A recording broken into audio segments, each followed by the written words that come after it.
शाहजी का थड़ा, एक मरा तो दूजा खड़ा, यही पीपल्स डेमोक्रेटिक पार्टी का है। ये लीडरों से नहीं चलती, ये वर्करान से चलती है। वैद महाजन साहब हैं कि जिनको दुकान से उठा के मुफ्ती मोहम्मद सईद साहब ने अपर हाउस में भेजा था। घर में पुलिस की पूरी गारत लगी हुई है, तब भी 3 बार आर्मी ने मेरे घर में तलाशी की। आपको नहीं लगता ये हरासमेंट है? कहते हैं ना कि वो एक बैकबोन थे जम्मू संभाग के अंदर पीडीपी के लिए। बैकबोन कौन होता है? बैकबोन मैं इस वक्त यहाँ पे बैठा हूँ तो मैं ही बैकबोन हो गया। आप और गिले शिकवे होते हैं, आप जाइए मैडम और आपके बीच में तो मैं खड़ा नहीं हूँ, कोई और लीडर नहीं खड़ा, आप बात करिए उनके साथ। लेकिन आप रिज़ाइन दे के कहते हैं जी नहीं जी दफ़ा करो पीडीपी, ये नहीं है। क्योंकि जम्मू संभाग से भी बहुत सारे ऐसे लीडर आपके जो हैं जिन्होंने पार्टी का दामन छोड़ा है, उनके कई और इल्ज़ाम भी हैं। आप उन्हीं लीडरों का थोड़ा सा पता करिए कि क्या हो रहा है, कहाँ पे उनकी स्टेट लैंड पे कब्ज़ा किया गया, कहाँ पे उनके बच्चों को तंग किया गया। यहाँ का जो 370 का मसला है, यहाँ स्पेशल पोजीशन का मसला है, यहाँ की लैंड, यहाँ का जो ज़मीनों का जो मसला है, उन सब के ख़िलाफ़ जो हमने जंग ख़त्म की है, उस आवाज़ को हमेशा से के लिए दफनाना, वही एक मकसद भारतीय जनता पार्टी का है और कुछ भी नहीं। मैं MLC बना, मैं PSC का मेंबर बना, मैं स्पोक्स पर्सन बना, मुझे इज़्ज़त मिली, नाम मिला, सब कुछ मिला, लेकिन मैं फिर भी सेटिस्फाइड नहीं हूँ। आप मुझे बताइए इसमें कसूर मैडम महबूबा मुफ्ती का है कि मेरा है? नमस्कार, आप जुड़ चुके हैं जम्मू लद्दाख विजन के साथ। पीडीपी में क्या सब कुछ ठीक चल रहा है? अगर मोटे सिरे से देखें तो सब कुछ ठीक नहीं चल रहा है, क्योंकि एक के बाद एक लगातार कश्मीर घाटी और जम्मू संभाग दोनों तरफ से जो है पीडीपी के जो फॉर्मर लीडर्स हैं, जो पुराने लीडर्स हैं, वो एक एक कर दामन छोड़ रहे हैं, साथ छोड़ रहे हैं। इस पर और अधिक बातचीत करने के लिए आज पीडीपी के सीनियर लीडर फिरदौस टाक साहब हमारे साथ मौजूद हैं। फिरदौस जी, बहुत बहुत स्वागत है जम्मू लद्दाख विजन में। धन्यवाद। पीडीपी में आखिरकार क्या कुछ चल रहा है, क्योंकि एक एक कर जो पुराने साथी हैं वो दामन छोड़ रहे हैं पीडीपी? देखिए, बहुत अफसोस है, किसी भी साथी का जमात से बाहर निकलना जो है वो, मैं नहीं कहूँगा कि ये किसी भी सूरत में जमात के लिए अच्छा है, लोगों के लिए अच्छा है। जमात इससे कमज़ोर होती है, हमें एहसास है। लेकिन हमें इस चीज़ का भी एहसास है कि जब हमने ये जंग शुरू की थी तो हमें मालूम था हमें ये चीज़ें देखनी पड़ेंगी। हमारे पास विकल्प था, हमारे पास ऑप्शन था कि या तो हम रेल पकड़ के दिल्ली जाए या लोगों के लिए खड़े होकर जेल जाए। हमें मालूम था हमारे लीडरों पे ऑनस्लॉट होगा, हमारे लीडरों को तंग किया जाएगा, हमें तंग किया जाएगा, मैडम महबूबा मुफ्ती को तंग किया जाएगा, हमारी प्रॉपर्टी सीज हो सकती हैं। लेकिन हमने एक कॉन्शियस डिसीजन लिया कि हम अपनी जंग लड़ेंगे। और शायद पीपल्स डेमोक्रेटिक पार्टी का इतिहास भी यही रहा है, हमने हमेशा लोगों के लिए खड़े रहे हैं। हमने पीडीपी जब मुफ्ती साहब ने बनाई तो लोगों के लिए बनाई, अदरवाइज़ अपने लिए तो उनको वो कांग्रेस में अच्छी तरह सेटल थे। वो कांग्रेस के साथ हुकूमत बनाई 2002 में तो अच्छी तरह बनाई, चाहते तो वो रिश्ते आगे तक लेके जाते, लेकिन लैंड रो के चलते उन्होंने हुकूमत से अलहदगी इख्तियार कर ली। और उन्हें मालूम था आज मैं हुकूमत से अलग रो रहा हूँ, मेरे कांग्रेस के साथ हमेशा रिश्ते ख़राब हो जाएंगे और अगली गवर्नमेंट जो है वो कांग्रेस और नेशनल कॉन्फ्रेंस की हमें अपोजिशन में बैठना पड़ेगा। वो डिसीजन ने लिया, वो अलग हो गए। भारतीय जनता पार्टी के साथ चाहते तो रातों रात हुकूमत बना सकते थे, नहीं बनाई, क्योंकि उन्हें मालूम था कि मैं जब बीजेपी के साथ हुकूमत बनाऊंगा तो कुछ लेने के लिए हुकूमत बनाऊंगा, लोगों के लिए हुकूमत बनाऊंगा। इवन मैडम महबूबा मुफ्ती हुकूमत में रही, अगर सिर्फ हुकूमत चलानी होती तो वो हर चीज़ पे कॉम्प्रोमाइज़, जैसे बीजेपी कहती वैसे चलते। और बीजेपी के साथ नरेंद्र मोदी तो अभी सभी कहते हैं अगले 10 साल और है, तो हम तो अगले 10 साल तक हुकूमत में रहते हैं। लेकिन वो इश्यूज़ पे अड़ी रही, अपने एजेंडा पे अड़ी रही, जिसकी वजह से बीजेपी को हुकूमत से अलग होना पड़ा। हमारे रिश्ते उनसे ख़राब हो गए। हमने कांग्रेस के साथ रिश्ते ख़राब किए, बीजेपी के साथ रिश्ते ख़राब किए, नेशनल कॉन्फ्रेंस के साथ रिश्ते ख़राब किए, सिर्फ लोगों के लिए। और आज भी हम लोगों के लिए खड़े रहेंगे। हमें मालूम है कि हम कंज्यूम हो जाएंगे और मैडम महबूबा मुफ्ती तैयार है, वो खुद कंज्यूम होने के लिए तैयार है, वो अपनी पार्टी को कंज्यूम करने के लिए तैयार है। और अगर कहती है पार्टी ख़त्म हो जाए कोई बात नहीं, लेकिन मैं अपना एजेंडा नहीं छोड़ूंगी। अगर मुझे वो सूट नहीं करता, मुझे मालूम है कि मुझे ईडी का प्रेशर आ रहा है, मुझे पुलिस का प्रेशर आ रहा है, मुझे CID का प्रेशर आ रहा है, मुझे किसी और NIA का प्रेशर आ रहा है, उसके लिए अगर कोई मेरा साथी अपनी जान बचाने के लिए दूसरी शैडो ऑर्गेनाइजेशन में जा रहा है तो मुझे उस चीज़ का एहसास रखना पड़ेगा। मैं बर्दाश्त कर रहा हूँ, वो शायद बर्दाश्त ना कर पाए। लेकिन पीपल्स डेमोक्रेटिक पार्टी का कमज़ोर होना, वो जम्मू कश्मीर की आवाम की उमंगों का कमज़ोर होना है। जिस जंग को हम लड़ रहे हैं उस जंग को कमज़ोर करना है। आपको लगता है कि जो लीडर छोड़ के जा रहे हैं वो सभी सभी क्या कहीं ना कहीं एजेंसियों के दबाव के बीच में ही वो छोड़ के जा रहे हैं? क्योंकि जम्मू संभाग से भी बहुत सारे ऐसे लीडर आपके जो हैं जिन्होंने पार्टी का दामन छोड़ा है, उनके कई और इल्ज़ाम भी हैं। आप उन्हीं लीडरों का थोड़ा सा पता करिए कि क्या हो रहा है, कहाँ पे उनकी स्टेट लैंड पे कब्ज़ा किया गया, कहाँ पे उनके बच्चों को तंग किया गया, कहाँ पे हमारे युवा लीडरान जो हैं उनको कहा जाता है एनआईए की तरफ से आप दिल्ली पहुँचो। दिल्ली में 6 महीने की हाज़िरियाँ डलवाई जाती है, 6 महीने के बाद एक एसएचओ रैंक का या डीएसपी रैंक का बोलता है यार चल छोड़, मैं तुझे दिल्ली जाना बंद करवाता हूँ, तो वो वाली ऑर्गेनाइजेशन ज्वाइन कर ले, तो हम कर देते हैं।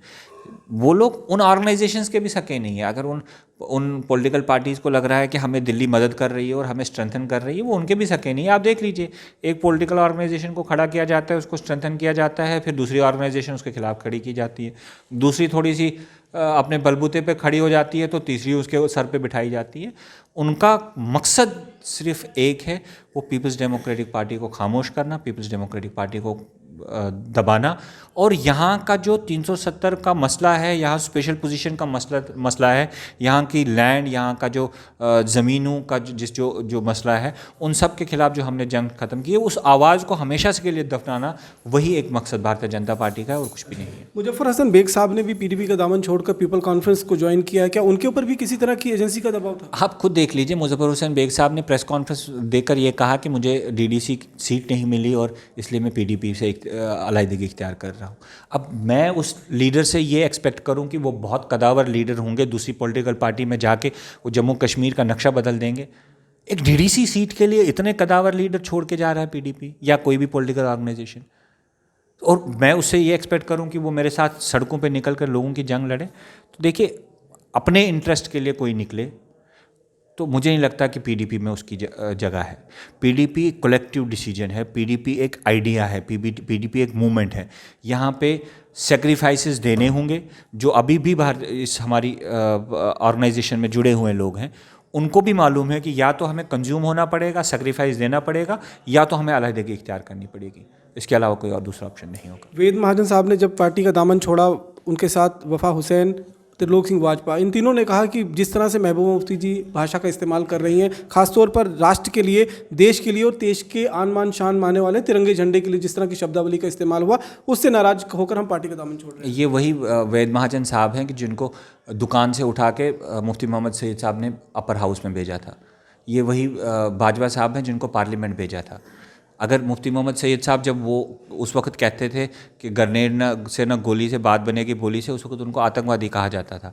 जब वो कहते थे कि पाकिस्तान से बात करो, तब भी लोगों को दिक्कत थी। जब महबूबा जी लोगों के घरों में, जो मिलिटेंसी इन्फेस्टेड लोग थे, उनके घरों में जाती थी, तब भी लोगों को प्रॉब्लम थी। तब तो इन लोगों को दिक्कत नहीं थी, तब तो उनकी स्पीच और भाषा से इनको दिक्कत नहीं थी, तब भी तो वो एक आइडिया को रिप्रेजेंट करती थी। आज अपने इंटरेस्ट के लिए और या दबाव, देखिए जब मुझ पे कोई कल दबाव पड़ रहा है, मैं एक फॉर्मर लेजिस्लेटर हूँ, स्टेट प्रोटेक्टी हूँ, मेरे घर में पुलिस की पूरी गारत लगी हुई है, तब भी 3 बार आर्मी ने मेरे घर में तलाशी की। आपको नहीं लगता ये हरासमेंट है? मेरे खिलाफ 7 पर्चे पुलिस ने दायर करके रखे हैं और स्पेशल ऑफेंसेस में दायर करके रखे।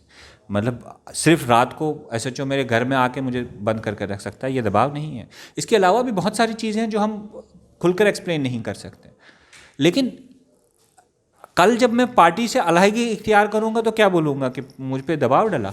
मैं तो यही कहूँ जी, मुझे मैडम महबूबा मुफ्ती की पॉलिसी पसंद नहीं है, मुझे जी फलानी पोस्ट नहीं मिली इसलिए मैं छोड़ के जा रहा हूँ। तो ये आपको समझना होगा कि बेसिक इशू यही है कि हम एक आइडिया को रिप्रेजेंट करते हैं। हमने एक जंग छेड़ी हुई है, उस जंग को कमज़ोर करने के लिए इस वक्त हर एजेंसी, चाहे स्टेट की हो, सेंटर की हो, वो इन्वॉल्व है इस चीज़ को, इस आवाज़ को, इस वॉइस को, इस जदोजहद को दबाने के लिए। सुरेंद्र चौधरी की अगर बात करें, सिंगल हैंडेड उन्होंने डीडीसी इलेक्शन में जम्मू खाते से आपको सीट दिलवाई। नौशहरा सीट जो रविंद्र रैना का गढ़ है, वहाँ से सीट छीनकर आपको लाई, लेकिन आपने उनको भी नाराज़ कर दिया। हाँ, तो बताइए क्या करते, आप बताइए। मतलब पीएसी का मेंबर वो, जनरल सेक्रेटरी वो, फॉर्मर लेजिस्लेटर वो, यहाँ पे अलाइंस होता है तो उस अलाइंस की ज़िम्मेदारी वो संभालते हैं। किस किस सीट पे अलाइंस करना है वो ज़िम्मेदारी संभालते हैं। कोई डिसीजन करना होता है वो संभालते हैं। इलेक्शन कमीशन के पास जाना है वो संभालते हैं। आप बताइए, इसके ऊपर कौन सी पोस्ट है? या तो मैडम महबूबा मुफ्ती को अपनी पोस्ट मुझे देनी चाहिए तो फिर मैं खुश हूँ। आप बताइए कि क्या चाहते थे वो आखिरकार? मुझे नहीं मालूम, ये आप कह रहे हैं, मुझे तो, मैं तो मीडिया से पढ़ रहा हूँ, मेरे साथ तो बात होनी हुई नहीं है। मैं ये कह रहा हूँ कि नाराज़गी की वजह क्या है।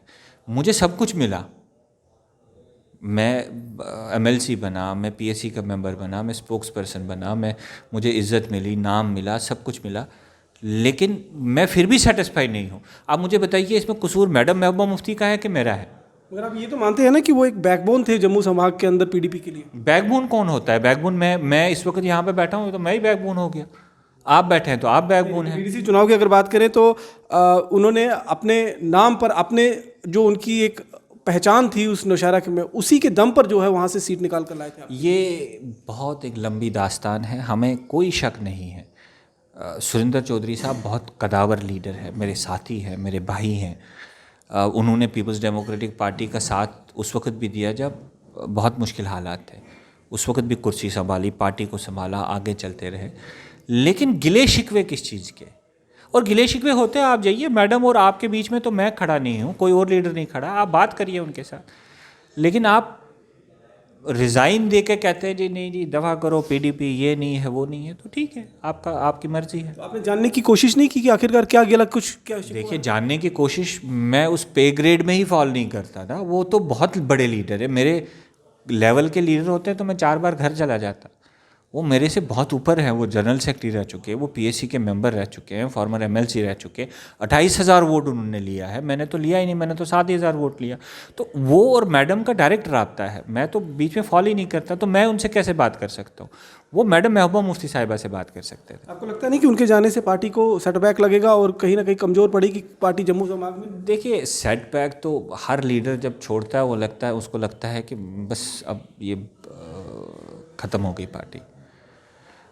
ये वो डोगरी में एक कहावत है कि शाहजी का थड़ा, एक मरा तो दूजा खड़ा, यही पीपल्स डेमोक्रेटिक पार्टी का है। ये लीडरों से नहीं चलती, ये वर्करान से चलती है। आज मैं हूँ, मैं एक अपनी जिम्मेदारी निभा रहा हूँ, कल मैं नहीं हूँगा, मेरी जगह दूसरा होगा। नुकसानात होते हैं, कमज़ोरियाँ होती हैं, लेकिन हम कहें कि ख़त्म ही हो जाए ऑर्गेनाइजेशन, तो ऐसा नहीं होता। लगता कि उनके जाने से कोई फ़र्क नहीं पड़ेगा? मैं कह रहा हूँ कि किसी के जाने से, किसी भी एक वर्कर के जाने से ऑर्गेनाइजेशन कमज़ोर होती है, तो लीडर के जाने से क्यों नहीं कमज़ोर होगी? लेकिन मैं कहूँ कि मेरे जाने से जी दरवाज़ा बंद हो जाएगा, ताला लग जाएगा, मैडम महबूबा मुफ्ती ख़त्म हो जाएंगी, तो ऐसा तो ही है। पीपल्स डेमोक्रेटिक पार्टी पहले से ज़्यादा मजबूत है। पहले ये ऑर्गेनाइजेशन थी, आज ये सोच है। पहले ये पॉलिटिकल पार्टी थी, आज ये एक मूवमेंट बन चुका है। तो पीपल्स डेमोक्रेटिक पार्टी को कमज़ोर दिल्ली नहीं कर पाई, तो मैं क्या कर सकता हूँ? लेकिन अब ये कहा जा रहा है कि पीडीपी कहीं ना कहीं सेपरेटिस्ट सोच की तरफ आगे बढ़ती हुई नजर आ रही है। देखिए, लोगों की बात करना, मैं कह रहा हूँ मुझे कॉन्स्टिट्यूशनल हक दे दो। कॉन्स्टिट्यूशन ने, आपने मेरे साथ एग्रीमेंट, मेरे फोरफादर के साथ एग्रीमेंट किया था, मुझे वो हक दे दो। आप मुझे मेरा झंडा दे दो, मेरी असेंबली दे दो, मेरी स्टेटहुड दे दो, मेरे जॉब राइट्स दो, मेरे क्या कहते हैं ये ज़मीन के हक दे दो, मेरे रिसोर्सेज मुझे दे दो। अगर ये सेपरेटिज़म है तो हमारे सर माथे। अगर आप दिल पे हाथ रख के, कैमरा बंद करके मेरे साथ बात करें और कहें जनाब हमें ये कुछ भी नहीं चाहिए, तो मैं कहूँगा मैं सेपरेटिस्ट हैं, आप तो देशभक्त हैं। लेकिन कैमरा बंद करके आप भी मानेंगे कि हमें ये नौकरियां भी अपने लिए चाहिए, हमारी ज़मीन कोई बाहर करना ले जाए, हम अपने फैसले खुद करें, अपना कानून बनाएं, हमारे रिसोर्सेज हमारे लिए हैं। आपको लगता है कि ये जो चीज़ें अब हमसे चली गई हैं, जो धारा 370 हो, 35A हो, स्टेटहुड हो, वो सब वापस आएंगी? आएंगी। अगर मेरा मानना नहीं हो, अगर मुझे मेरे मानने पे ये कमज़ोरी है, तो मैं तो फिर बात ही ना करूँ, मैं तो बोलूँ ख़त्म हो गया, बैठते हैं घर। और दिल्ली तो चाहती है आप ये बोलें कि यार ये तो दफन हो गया, ये ख़त्म हो गया, ये होगा ही नहीं होगा। कोई भी मूवमेंट जो है वो ख़त्म नहीं होती, और कोई भी जंग जो है वो रातों रात डिसाइड नहीं होती। इसमें टाइम लगता है, इसमें वक्त लगता है, देश के लोगों को समझ आएगी। भारतीय जनता पार्टी ने झूठ बोला है देश के लोगों को, भारतीय जनता पार्टी ने फरेब किया है देश के लोगों के साथ।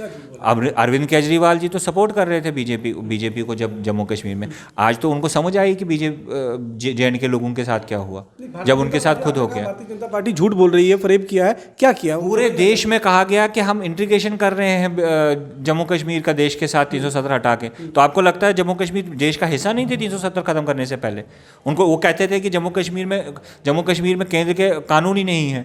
हर कानून यहाँ पे मुझे लगता है कि 50 कानून ऐसे होंगे जो जम्मू कश्मीर में पहले बने होंगे देश के हिस्सों में। यहाँ का कोर्ट का ही कानून अलग था देश के कानून से। कौन सा कोर्ट? यहाँ रणवीर पीनल कोड था, बाद में इंडियन पीनल कोड चल रहा था। आपको देखिए, या तो आपको आइडिया या आपको सब्जेक्ट का पूरा आइडिया होना चाहिए, फिर बहस करने में मज़ा आता है। रणवीर पैनल कोड करने से बेहतर हो गया कि बस ये यहाँ पे कानून ही नहीं चल रहा देश का। रणवीर पैनल कोड क्या था? जो आईपीसी के 99.9% सैंक्शन आपके रणवीर पैनल कोड में थे, तो उसमें नाम चेंज करने से तो उसका हम देश का हिस्सा ही नहीं बन गए, उससे देश का कैसा। और रणवीर पैनल कोड मैंने तो नहीं लाया, वो तो महाराजा रणवीर सिंह के टाइम का चल रहा था। और उसके बाद जितने देश में जब आईपीसी में अमेंडमेंट हुई, जब आईपीसी में नया कानून इंप्लीमेंट हुआ, उसको साइमल्टेनियसली जम्मू कश्मीर की असेंबली ने वो इनकॉर्पोरेट किया। सीआरपीसी सेंट्रल का कोड है, यहाँ पे सेंट्रल प्रोसीजर कोड वही था। एविडेंस एक्ट जो है जम्मू कश्मीर में वही था जो सेंटर में है। यहाँ पे जो कानून थे वही केंद्र में थे। आरटीआई एक्ट तक जो जम्मू कश्मीर का था वो अलग था। अपनी मर्जी से हम जवाब देते या ना जवाब देते, ये हम पर लागू होता। यही तो दिक्कत है। आपको बीजेपी और व्हाट्सएप यूनिवर्सिटी से आप लोग पढ़ते हैं, आप लोग खुद स्टडी नहीं करते हैं। जो right to information act, Jammu Kashmir was the first state to implement right to information act. Delhi वाले मर गए चिल्ला चिल्ला के बोलते हुए जी हमें एहतसाब कमीशन दो। हमारे जम्मू कश्मीर में सबसे पहले अकाउंटेबिलिटी कमीशन बना। हमने आरटीआई एक्ट सबसे पहले बनाया है, एंड वो आरटीआई एक्ट जो है वो केंद्र के आरटीआई एक्ट से ज़्यादा मजबूत था। यहाँ का अपना स्टेट कमीशन था। आज आप स्टेट कमीशन में अपील करने जाते हो, कहाँ जाना पड़ेगा आपको? दिल्ली जाना पड़ेगा। तो बताइए आप कमज़ोर हुए हैं कि आप वीक हुए हैं? आपके यहाँ पे अपने ट्रिब्यूनल्स थे, आज आपको यहाँ पे अपने ट्रिब्यूनल्स नहीं, आपको दिल्ली जाना पड़ेगा, चंडीगढ़ जाना पड़ेगा सेंट्रल ट्रिब्यूनल्स में अपील का फाइल करने के लिए। जब आपने भारतीय जनता पार्टी के साथ एजेंडा ऑफ अलायंस जारी किया था, तो आप लोगों को ये नहीं मालूम था कि बीजेपी की ये तो पुरानी सोच है।